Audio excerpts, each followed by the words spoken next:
사경의 이후에 다 평안하셨습니까? 귀한 주일 아침에 만나뵈서 반갑고요. 감사합니다. 지난 사경회 때 많은 은혜를 받았고 또 저희가 각자 또 공동체에게 주신 귀한 말씀과 응답들이 있었던 줄 압니다. 저도 많은 은혜를 받았는데 그래도 저희가 저 머릿속에 특별히 기억되는 그 문장이 있어서 그 문장으로 같이 인사하려고 합니다. 이렇게 한번 따라하겠습니다. 무표정은 범죄입니다. 표현하지 않는 것은 중죄입니다. 옆에 분과 같이 인사하겠습니다. 그렇게 인사하겠습니다. 무표정은 범죄입니다. 표현하지 않는 것은 중죄입니다.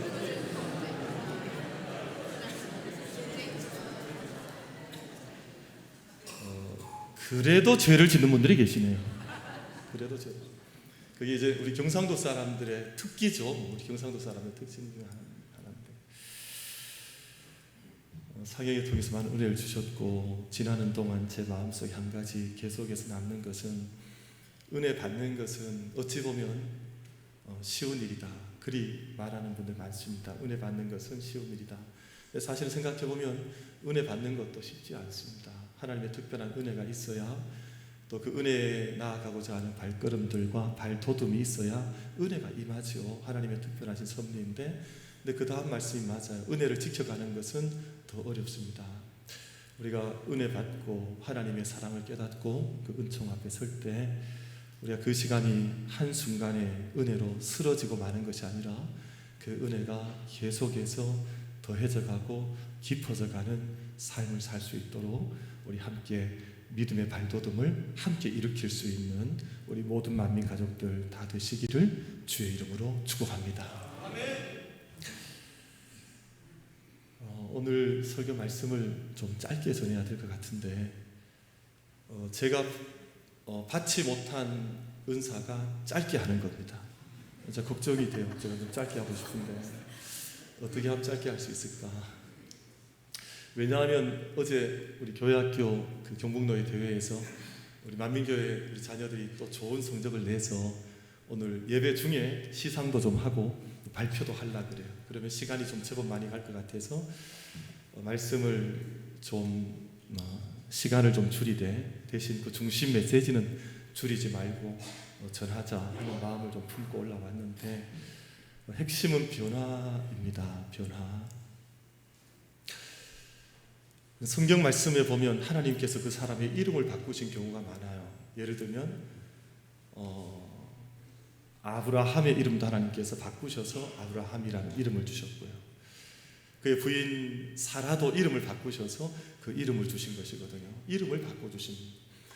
단지 왜 이름을 개명했느냐? 요즘 개명하는 분들은 그냥 그 이름이 좀 뭔가 복을 받지 못할 것 같고 바꾸는 분들도 있고 또 좀 촌스러워서 이름을 바꾸는 분들도 있고 다양한 이유가 있을 것 아니에요. 근데 하나님께서 개명하셨다, 이름을 바꾸셨다 하실 때에는 그 존재 자체가 완전히 다른 존재로 변화되었다 하는 그 의미를 가지고 있습니다. 그래서 야곱의 이름은 하나님께서 이스라엘로 바꾸셨습니다. 이제 구원받은 12지파에 구원받은 민족의 이름을 야곱에게 새 이름으로 주셨습니다. 베드로의 이름도 예수님께서 베드로를 만나셨을 때 내 이름은 이제는 반석이다, 이제는 사람 낚는 어부가 된다 하는 그 이름을 새 이름으로 주신 것이거든요. 이 모든 이유는 새로운 변화에 대한 약속, 변화에 대한 인침으로 그 이름을 받고 주신 거예요.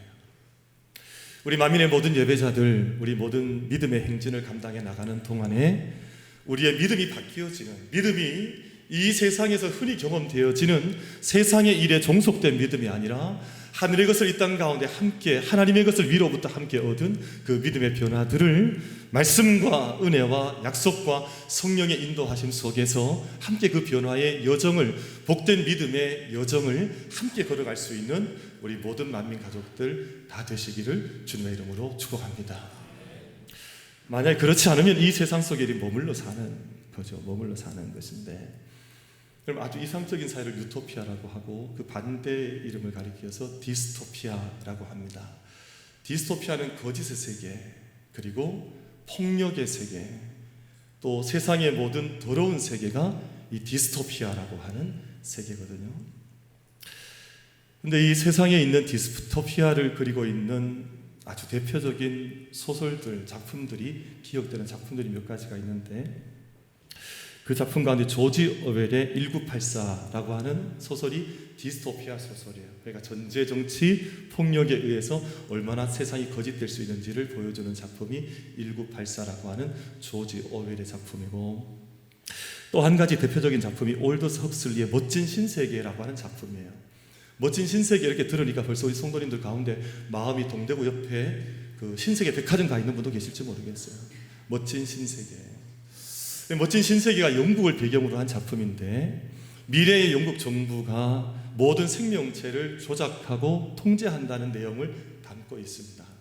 근데 언제부터 정부가 이 큰 권력의 힘으로 빅 브라더가 되어서 이 국민들을 통제하냐면 배아 단계에서부터. 그러니까 아이가 어머니 뱃속에 태어나는 것이 아니라 병 속에서 양육이 되기 시작하는 거예요. 이미 배아 양성소가 있어서 병 속에 어머니 배를, 그리고 인큐베이터를 대신해서 병이 이 어머니의 역할을 대신하는데, 그때부터 통제가 되어서 사람 마음도 또 사람의 모든 감정까지도 여기 다 조정이 돼요. 그리고 이미 앞으로 이 사회의 지도자가 될 사람들과 이 사회를 위해서 끝없이 노동만 해야 될 종과 같은 사람들이 이미 분류가 되어서, 이제 앞으로 좋은 지위의 리더십을 행사할 사람들에겐 좋은 혈액, 좋은 산소가 마음껏 공급이 돼요. 반면에 이제 이 사회에서 별 쓸모없이 살아가는 사람들한테는 나쁜 산소, 그냥 이렇게 아무 혈액이나 공급이 되잖아요. 그러다가 만약 이 배아가 문제가 생기면 그냥 지워버리는, 생명을 없애버리는 이런 사회거든요. 근데 그렇게 해서 아이들이 태어나는데, 그 태어난 아이들도 다 등급이 있어요. 알파, 베타, 감마, 델타, 입실론이라고 하는 이 헬란 말을 따라서 다 등급이 매겨지는데 카스트대도 같은 것이거든요. 근데 만약 이 등급 아래에 있는 생명들이 나중에 이상한 마음을 품는 거예요. 이상하다. 왜 우린 이렇게 살아야만 할까? 뭔가 좀 이상한 것 느끼면서 이것을 벗어나려고 하면 그때 처방하는 처방이 있습니다. 마약을 처방을 해요.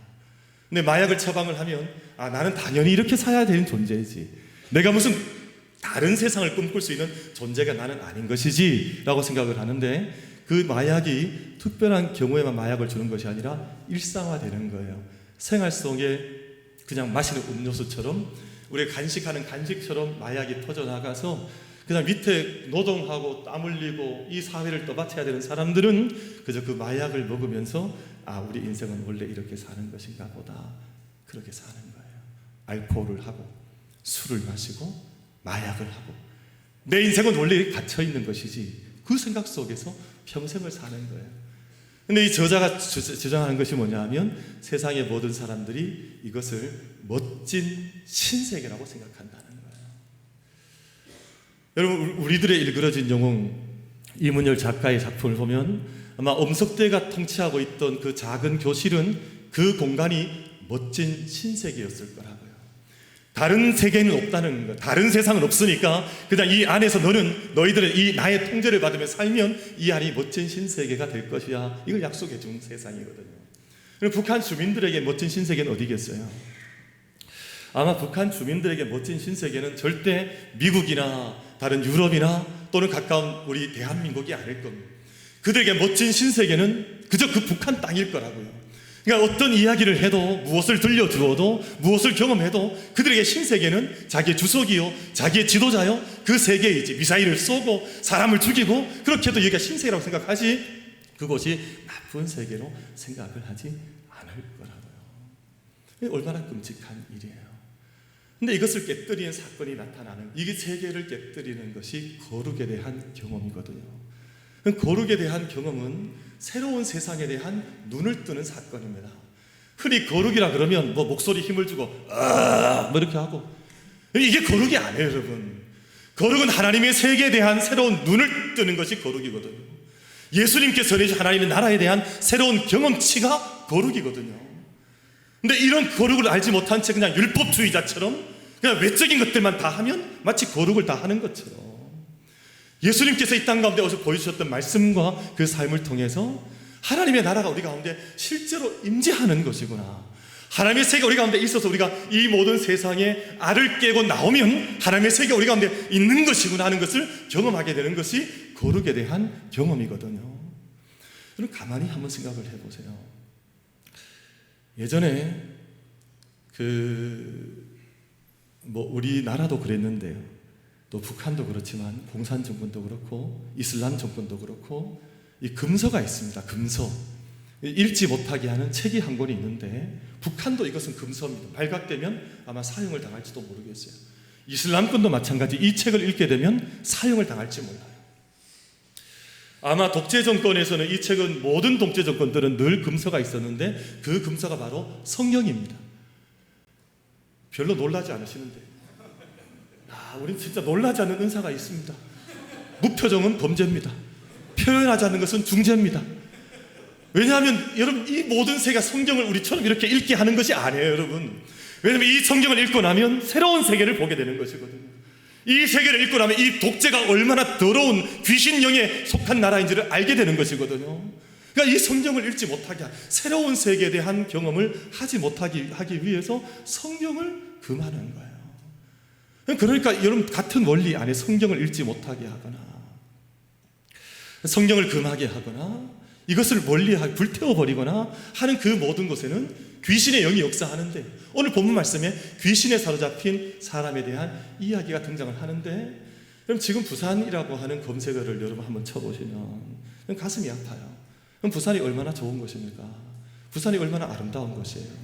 근데 부산이라고 하는 검색어를 치면 부산과 함께 검색되는 그 검색어들이 어떻게 등장하는, 부산 돌려차기, 부산 연쇄살인, 부산 토막사건, 부산 여대생 살인사건, 뭐 이런 검색어가 이게 1, 2위를 다투고 있다니까요, 여러분. 근데 이런 것이 단지 여러분 생각할 때 사람들이 그렇게 생각을 해요. 단지 심리적인 차원으로 접근합니다. 이 여자아이가 심리적인 어떤 문제가 있었을 것이다. 심리적인 문제가 아니라 귀신의 문제입니다. 그럼 가만히 생각해 보세요. 하나님의 형상을 입은 여대생이 사람을, 같은 동년배의 여자 대학생을 가다가 토막 살해를 내고 이 시신을 유기하는데 이 심리적인 문제로 그치는 것이겠습니까, 여러분? 여러분, 이 모든 사건 속에 들어와 있는 어둠의 권세들, 악한 권세들, 우리가 성경에서 말씀하는 마귀, 사탄, 어둠의 영이라고, 공중권세 잡은 자들이라고 생각하는, 성경에서 말씀하고 있는 이 모든 것들로부터 하나님의 세계가 있다고 하는 것을 알아야 할 텐데, 이 모든 것들 속에 종노릇하는 거예요. 내가 이래도 해도 되겠지, 한번 살인해보고 싶었다는 거잖아. 내가 살인을 한번 해보고 싶었다. 그래서 성경은 마귀 사탄은 원래 살인하는 자요, 거짓하는 자요, 속이는 자요, 더러운 자요. 근데 이 모든 것들로부터 우리가 하나님 앞에서 거룩이라고 하는 것을 경험하게 되면 이 세계가 완전히 터가 바뀌는 거예요. 터가 완전히 바뀌는 거예요. 여러분, 우리 믿음의 삶의 터가 예수 그리스도의 터 위에 함께 세워지는, 내 삶의 터가 바뀌었다고 하는 믿음의 고백, 예수님께서 내 생명의 터가 되셨다고 하는 믿음의 고백 속에서 거룩함의 회복과 능력을 함께 살아갈 수 있는 우리 모든 만민 가족들 다 되시기를 주님의 이름으로 축복합니다. 이것이 멋진 신세계가 아니라, 이것이 멋진 신세계가 아니었다고 하는 사실을 거룩함의 경험을 통해서 우리가 알게 되는 것이거든요. 그래서 거룩함이라고 하는 것은 낯선 세계에 대한 눈을 뜨는 거예요. 저는 어릴 때, 저는 참 경상도 북부 지역 시골 마을에서 태어났었는데요, 저는 저희 동네가 전 세계 다인 줄 알았습니다. 근데 제가 그래도 저희 뒷산이 좋은 산이 하나 있는데 소백산이었거든요. 저는 소백산을 보면서 날마다 자라났는데, 어릴 때 들었던 생각이, 저 산 너머에는 누가 살고 있을까?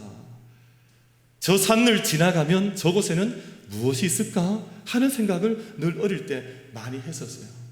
그래서 제가 조금 자라다가 초등학교 때 처음으로 이제 조금 자라서 세상을 볼 수 있는, 조금 눈을 떴을 때 첫 여행을 서울로 중앙선 열차를 타고 가서 그 청량리에 내렸을 때 저는 세상에 충격을 받았습니다. 이런 세상이 있는 것이구나. 아니 정말 충격을, 그때 그 청량리 중앙선 그 무궁화 열차에 타고 올라가면서 받았던 충격, 서울로 이게 들어가는데 덕소 지나고 조금씩 서울로 들어가잖아. 근데 서울 청량리역 근처에서 펼쳐졌던 서울의 광경에 충격을 받았어요. 이런 세계가 있는 것이구나. 이런 세계가 있는 것이구나. 저는 그래서 제가 속은 줄 알았어요. 제가 속았죠. 왜냐하면 저희 어른들은 영주가 제일 좋다고 그랬거든요. 아니 더 좋은 세계가 있는 걸 그때 제가 아는 거예요. 그래서 제가 이제 20대가 되고 미국이라고 하는 나라를 처음 가봤습니다. 그리고 캐나다라고 하는 나라를 밴쿠버라고 하는 곳을 가봤더니 세상에 이처럼 아름다운 곳이 없어요. 밴쿠버는 제가 들어보니까 세상의 모든 사람들이 와서 가장 살고 싶어하는 나라라 그러더라고요. 그만큼 아름다운데 세상에 이렇게 아름다운 나라가 있는 것인가? 그 위에 좀 더 늦게 이제 유럽 같은 데를 가보니까 세상은 참 아름다운 것들이 많아요. 근데 자기 안에 갇혀져 있게 되면 얼마나 아름다움의 세계가 클 수 있는지를 눈여겨 바라보지 못할 때가 많습니다. 그러나 이 모든 것을 다 돌고 더 아름다운 것을 본다 할지라도 가장 정점은 내 삶 가운데 임하여 주신 하나님의 나라가 얼마나 큰지를 정말 영적인 정수의 눈을 열어서 바라보지 못하면 세상 아무리 많이 유람해도 다 헛된 것입니다. 사랑하는 성도 여러분, 우리 가운데 임재하신 하나님의 나라에 대한 이 세상과는 다른 이질적인, 여러분 이질적이라는 표현을 순위 부정적으로 쓰는데요, 하나님의 나라는 이 세상과 같지 않습니다.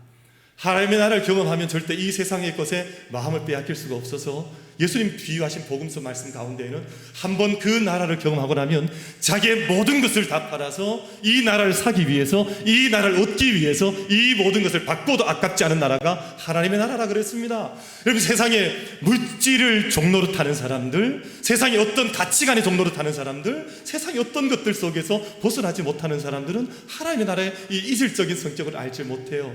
그러니 우리의 사랑하는 성도들 안에 영적인 하늘의 것에 대한, 하나님의 것에 대한 영적인 이질적인 경험이 우리 모두에게 임할 수 있게 되기를 주님의 이름으로 축복합니다. 여러분, 모세의 경우에는요, 시내 산에서 80 될 때까지 목자로 양치는 삶을 살았는데 그 자기의 세계의 다였습니다. 자기 세계의 한계였습니다. 이것을 벗어난 적이 없는데 출애굽기 말씀 가운데에서 시내산 가운데에서 불타는 떨기나무 경험을 하게 되잖아요. 모세야 모세야 부르시는데 그때 모세가 충격적인 경험을 한 거예요. 세상에서 들어보지 못했던 하나님의 음성을 들어본 거예요. 그러니까 이질적이란 말이에요. 세상에서 들을 수 없는 음성을 그때 들으셨을 뿐만 아니라 떨기나무에서 불꽃이 타는 그 불꽃이 세상의 불꽃이 아니라고 하는 것을, 전혀 다른 불꽃을 그곳에서 경험을 한 것이거든요. 그래서 이질적이고 낯선 하나님에 대한 말씀에 대한 경험을 그곳에서 한 것입니다. 사랑하는 우리 모든 만민 가족들께서 이 땅의 삶을 살아가는 동안 사울이 바울 될 때 다메섹 도상에서 사울아 사울아 라는 그 음성은 이질적인 음성이었는데 우리 사랑하는 모든 성도님들 가운데 하나님께서 나를 부르시고 나를 전혀 새로운 세상으로 초청하고 계시다고 하는 그 인비테이션, 그 초청장을 함께 기뻐할 수 있는 우리 모든 만민 가족들이 다 되시기를 주님의 이름으로 축복합니다. 그것이 거룩함에 대한 경험이에요. 우리 삶의 낯선 곳으로 인도해 나가시는 하나님의 초청장인 것이거든요. 근데 그 초청장을 받게 되면 두 번째 거룩함의 열매가 나타나는데 세상을 분별하기 시작한다는 거예요. 세상을 구별하기 시작합니다. 무엇이 거룩한지 무엇이 거룩하지 않은지. 레위기 말씀을 보면 거룩함에 대한 말씀이 레위기 말씀의 주제잖아요. 근데 거룩한 삶을 어떻게 사는 것인지, 그리고 우리의 일상 가운데 하나님께서 우리의 삶으로 거룩함을 어떻게 살아가게 하시는지를 보여주신 것이 레위기 말씀 아니에요? 근데 우리가 거룩함에 대한 경험을, 하나님에 대한 경험을 한다고 하는 것은 이제는 내가 생각할 수 있는 것과 생각할 수 없는 것, 먹을 수 있는 것과 먹을 수 없는 것, 내가 말할 수 있는 것과 말할 수 없는 것, 내가 갈 수 있는 것과 갈 수 없는 것에 대한 분별력이, 그 분별이 우리 가운데 생겨나는 것을 거룩함의 능력이라 그래요. 거룩함의 능력이 단지 여러분 어떤 우리가 외적인 보이는 영적인 현상이라고 하는 것들이 영적인 거룩함에 참된 능력이 아니라 내 삶 가운데에서 하나님의 형상을 입은 내가 이 땅 가운데 무엇을 할 수 있으며 할 수 없는지, 내가 무엇을 해야 하며 하지 말아야 하는지, 이 모든 것들이 구별되고 분별되는 것이 거룩함의 능력이라고 하는 것입니다. 가끔 만나는 성도님들 가운데 이제 알코올, 술을 끊는 분들이 있습니다. 술을 딱 끊고요. 어떤 분은 담배를 이렇게 딱 어느 날 갑자기 딱 끊는 분들이 있어요. 그분들이 삶을 다시금 이렇게 일상으로 돌아 살다 보면 또 어떤 분들이 술을 권하잖아요. 술을 좀 마셔보십시오. 또 술을 부어줘서 내보면 그때 그분들이 술을 입에 대려고 하다가 술잔을 던져버립니다. 이렇게 냄새 나는 거였더냐? 이렇게 더러운 것이었더냐? 이렇게 추한 것이었더냐? 여러분, 오늘 말씀 속에 보면 더러운 귀신이라는 말이 나오는데요. 아니, 이 더러운 걸 내가 어떻게 손을 대냐 말이에요. 이 더러운 것을 어떻게 마시냐 말이에요. 이 더러운 것을 내 육신 속에 어떻게 집어넣냐 말이에요. 그것 때문에 이거 누가 옆에서 말리는 것이 아니라 자기 스스로 영적인 반응이 일어나서 내가 이것을 할 수 없노라. 영적인 은혜는, 하나님의 역사는 그렇게 우리 가운데 임하는 것이니 우리 만민의 모든 사랑하는 성도들께서 영적인 분별력을, 성령의 음성을 헤아려 들을 수 있는 능력과 은혜가 우리 모든 성도님들 가운데 임할 수 있게 되기를 주님의 이름으로 축복합니다. 여러분, 오늘 말씀을 보면 제가 함께 말씀 읽으셨는데 귀신이 예수님을 먼저 알아요. 사람들은 잘 어두워 잘 알지 못해요. 예수님이 누가, 지금 이곳에 와 계신 분이 누구신지를 세상 사람들이 다 알지 못하는데, 여러분 저는 읽으셨던 말씀 보세요.